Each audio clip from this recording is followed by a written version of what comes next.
এই ভিডিওটা শুনেন, এটা খুব মূল্যবান আলোচনা করেছেন উনি, শুনেন। আপনি আমাকে পীর সাহেব না বললে এমপি এমপি তো প্রশ্নই আসেন, আমাকে গোলাম যদি বলেন তাতে সমস্যা নেই, আমি জনগণের গোলাম। এমপি তো দূরের কথা, আমি খেদমত করতে চাই জনগণের।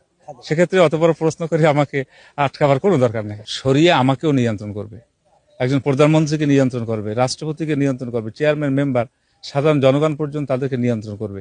একটা আইনের কাছে যদি আমি ধরা থাকি, তখন অপকর্ম, দুষ্কৃতি এ ধরনের কোনো প্রশ্নই আসে না।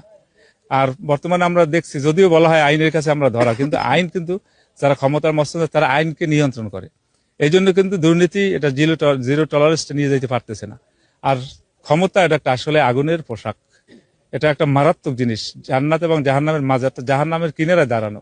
একটু যদি এদিক ওদিক হয়ে যায়, যদি একটা টাকা তছরূপ হয়ে যায় সরকারের ফান্ডের টাকা, তাহলে কিন্তু আল্লাহর আদালতে জবাবদিহিতে আছে। সেটা আমি ভালো করে জানি, কারণ আমি একজন শুধু রাজনৈতিক নেতা না, আমি একটা ধর্মীয় নেতা।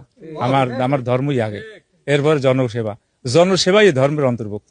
আসলে আমি সংসদ সদস্য নির্বাচিত যখন ঘোষণা করলেন ও জায়গায়, আজকে হয়তো বা ঢাকাতে একটা পরিপত্র জারি হয়ে গেছে অলরেডি। আসলে আমি কিন্তু যেভাবে আমাকে উল্লাস দেখা দরকার, আপনারা কিন্তু দেখতে পারতেছেন আমাকে। আমি কিন্তু সাংঘাতিক চিন্তিত যে এতগুলো জনগণকে আমি কিভাবে তাদের